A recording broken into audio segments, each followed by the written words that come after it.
ഇടുക്കി ജില്ലയിലെ ഒരു പ്രധാന ആകർഷണമാണ് കുളമാവ് ഡാം.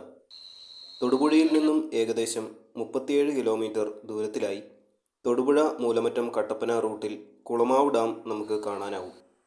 ഇവിടെ എപ്പോഴും തന്നെ പോലീസ് ചെക്കിംഗ് ഉള്ള സ്ഥലമാണ്. ഡാമിനോട് ചേർന്ന് നമുക്ക് വണ്ടി പാർക്ക് ചെയ്യാനും ഫോട്ടോസ് എടുക്കാനും സാധിക്കുന്നതല്ല. അണക്കെട്ടിന് മുകളിലൂടെയാണ് തൊടുപുഴ പുളിയന്മല സ്റ്റേറ്റ് ഹൈവേ കടന്നു പോകുന്നത്. പ്രധാനമായും വൈദ്യുതോൽപാദനം എന്ന ഉദ്ദേശത്തോടെ പെരിയാർ നദിക്ക് കുറുകെയായി 1977 നിർമ്മാണം പൂർത്തീകരിച്ചതാണ് കുളമാവ് അണക്കെട്ട്. ഇവിടെയാണ് ഡാമിനോട് ചേർന്നുള്ള കിളിവള്ളി വ്യൂ പോയിന്റ്.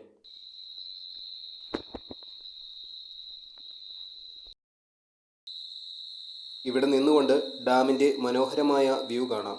ഡാമിലെ ചെറിയ മൊട്ടക്കുന്നുകളും തുരുത്തുകളുമൊക്കെയായി കാണാം. ഡാമിനോട് ചേർന്നുള്ള വനമേഖലയാണ് ഇടുക്കി വന്യജീവി സംരക്ഷണ കേന്ദ്രം. കുറച്ചു നാൾ മുമ്പ് ഇവിടെ ഒരു കപ്പലുണ്ടായിരുന്നു.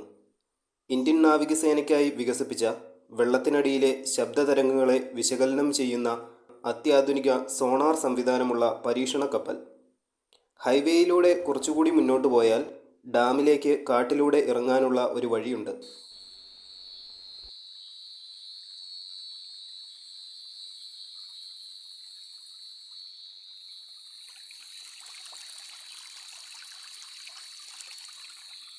കുളമാവ് ഡാമിൻ്റെ വിശേഷങ്ങളുമായി നമുക്ക് വീണ്ടും കാണാം.